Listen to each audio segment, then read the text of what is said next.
मित्रमैत्रिणींनो नमस्कार। आज मी आलूचे पराठे बनवत आहे। त्यासाठी बघा मी काय काय साहित्य घेतलेलं आहे। तर यामध्ये मी आपले 2 मोठ्या वाट्या एवढं गव्हाचं पीठ घेतलेलं आहे। अर्धी वाटी हे मी बेसन घेतलेलं आहे। त्यानंतर बघा याला पराठ्याला स्वाद येण्यासाठी मी ओवा आणि तीळ भाजलेली घेतलेली आहे 1 चमचा आणि याला लागणार एवढं मीठ घेतलेलं आहे। यामुळे आपली जी पराठ्याची वरची पारी असते ती अतिशय कुरकुरीत आणि छान अशी चविष्ट होते। आता हे जे आपलं गव्हाचं पीठ आहे, बेसन आहे आणि हे सगळं साहित्य मी एकजीव करून घेणार आहे। पहिले सुरुवातीला बघा अशा पद्धतीने सुरुवातीला पहिले एकजीव केलेले आहे आणि नंतर मी आता याच्यामध्ये 1 चमचा भरून एवढं आपलं तेल घेणार आहे आणि नंतर या संपूर्ण पिठाला हे तेल असं सगळं सोळून लावायचं। संपूर्ण पिठाला तेल असं चोळून लावून नंतर मी हे पीठ मळून घेतलेलं आहे। बघा अशा पद्धतीने असं हे पीठ मळून घ्यायचं आहे। जास्त कडक मळायचं नाही आहे। अशा पद्धतीने एवढं हे सॉफ्ट मळून याला आपण एक 15-20 मिनटासाठी असं चांगलं याला झाकून ठेवायचं, म्हणजे थोडंसं आपलं पीठ फुलून येते। त्यानंतर बघा मी आता सारणासाठी काय काय साहित्य घेतलेलं आहे। बघा इथे मी 5-6 असे मीडियम साईजचे बटाटे उकळून घेतलेले आहे। बटाटे साल काढून घेतलेले आहे। आता आपल्याला या स्टफिंगमध्ये काय काय लागणार आहे बघा, मी इथं एक छोटा आल्याचा तुकडा घेतलेला आहे, 1 हिरवी मिरची घेतलेली आहे। त्यानंतर मग मी इथं लाल तिखट घेतलेलं आहे। याला लागणार मीठ घेतलेलं आहे। भरपूर सारी अशी कोथिंबीर घेतलेली आहे आणि हा आपला चाट मसाला आहे। तर मी याच्यामध्ये अर्धा चमचा चाट मसाला पण टाकणार आहे। आमचूर पावडर असेल तर आमचूर पावडर टाका, नाहीतर लिंबाचा रस टाका, म्हणजे आपले पराठे अतिशय चटपटीत होतात। आता मी हे संपूर्ण साहित्य हे असं किसून घेणार आहे। बटाटा याप्रमाणे किसून घ्यायचा, बटाट्याला म्हणजे यातल्या सगळ्या गुठळ्या या निघून जातात।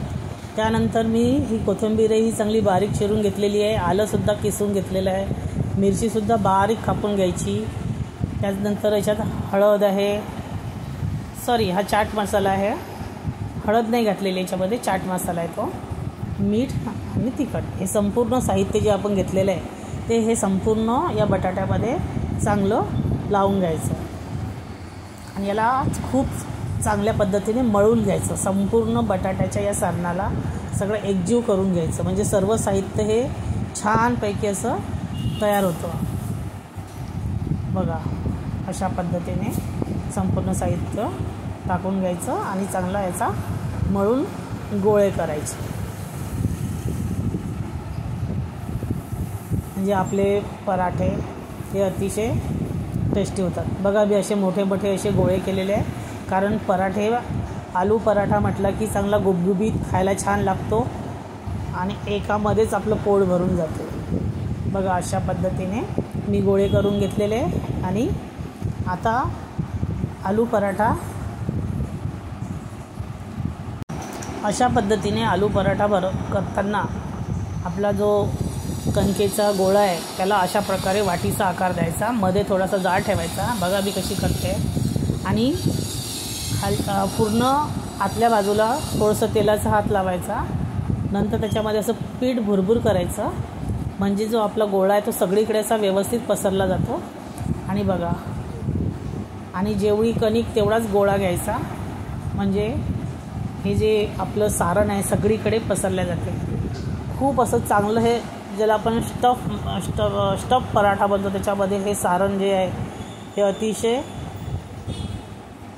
छान असं भरल्या जाते। असं दाबून बघा हाताने खालच्या साईडला करायचा आणि असा हा पिठाचा गोळा वरती घ्यायचा, संपूर्ण याला दाबून घ्यायचं, हातानेच सगळं करायचं। आपला पराठा अजिबात कुठंही फुटत नाही, कुठेही त्याला चिरा जात नाही, काही नाही। अशा पद्धतीने जर का केला पराठा तर बघा अशा पद्धतीने भरायचा, तो वरचा भाग आहे जो अशा उचलून त्याला काढून टाकायचा, वरचा एक्स्ट्रा भाग आहे तो काढून टाकायचा आणि त्याला असं जरा फिरवून घ्यायचं, म्हणजे सगळ्या कडा ह्या संपूर्ण वरती येतात आणि आपला पराठा हा पूर्ण साईडने पॅक होऊन जातो. आणि नंतर मग अशा पद्धतीने त्याला आपण सगळ्या बाजूने जर का उचलून घेतला, हे बघा मी कसं करते बघा. त्यानंतर याला असा सगळीकडनं हातावरच थोडासा दाबून घ्यायचा आणि जेवढं होईल तेवढं याला हातानेच प्रेस करायचं. बघा आता मी कशी करते, थोडंसं पीठ घेतलेलं आहे. त्यानंतर हे बघा, वरची बाजू जी असते दाबलेली ती वरती ठेवायची आणि खालची प्लेन बाजू आहे ती खाली घ्यायची. नंतर अशा पद्धतीने संपूर्ण सारण हे सगळ्या बाजूने जाईल असं पहिले करून घ्यायचं. पराठा लगेच उंडा झाल्या लाटायला घ्यायचं नाही आहे. अशा पद्धतीने थोडं सुरुवातीला करून घ्यायचं, नंतर हलक्या हाताने पराठा लाटायला घ्यायचा. आणि पराठा लाटताना डायरेक्ट मध्यभागी असं लाटायचं नाही, साईडनीच ह्याला हलकं हलकं हाताने मोठा करत जायचा. आणि हे जे आपले आलूचे पराठे आहेत हे थोडे जाडसरच ठेवायचे. बघा अशा पद्धतीने मी हा पराठा लाटून घेत आहे. अतिशय हलक्या हाताने, जेवढा मोठा होईल तेवढा करायचा, खूप पातळ करायचा नाही आहे. गुबगुबी तसा हा आपला पराठा तयार होतो आहे. संपूर्ण सारण बघा कसं साईडपर्यंत पोचलेलं आहे. इतके सुंदर असे हे पराठे तयार होतात आणि खायला अतिशय टेस्टी लागतात. बघा मी कशी बनवत आहे. आणि मी बनवलेले पराठे जर का तुम्हाला आवडले असतील, कशा पद्धतीने बनवले, तर नक्की तुम्ही मला एक लाईक करा. बघा हलक्या हाताने लाटायचं आहे, कारण हे अतिशय सॉफ्ट असते आतलं सारणसुद्धा, त्यामुळे फाटण्याची शक्यता असतो. म्हणून याला हे बघा, आता मी हा पराठा जो आहे तो खालच्या बाजूनी टाकून घेतलेला आहे आणि जरा असं आपल्या तव्यावरती हे शेकायचं. बघा अशा पद्धतीने हा शेकून घ्यायचा. नंतर थोडं तुम्हाला तूप आवडत असेल तर तूप, तेल, लोणी काही टाकून तुम्ही हे पराठे चांगले खरपूस असे भाजून घ्यायचे.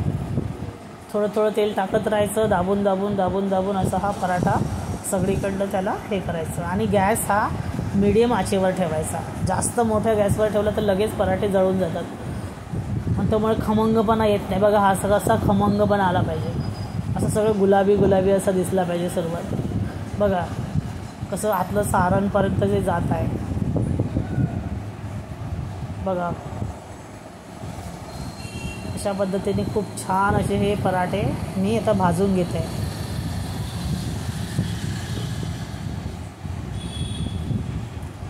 याला तुम्ही दह्याबरोबर, सॉसबरोबर, टमॅटो केचप, चटणी कशाबरोबर पण खाऊ शकतात.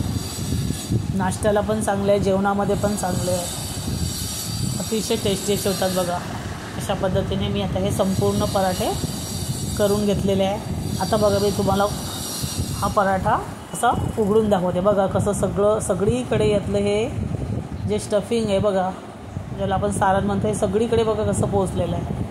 पापुद्रा उघडल्याबरोबर आपल्याला समजते. बघितल्याबरोबर असं बघ, हे बघा हा सुद्धा दुसरा पराठा मी उघडून दाखवते. बघा कसं आतपर्यंत सगळं काठापर्यंत सारण पोचलेलं आहे. अशा पद्धतीने आपले मी पराठे तयार करून घेतलेले आहे.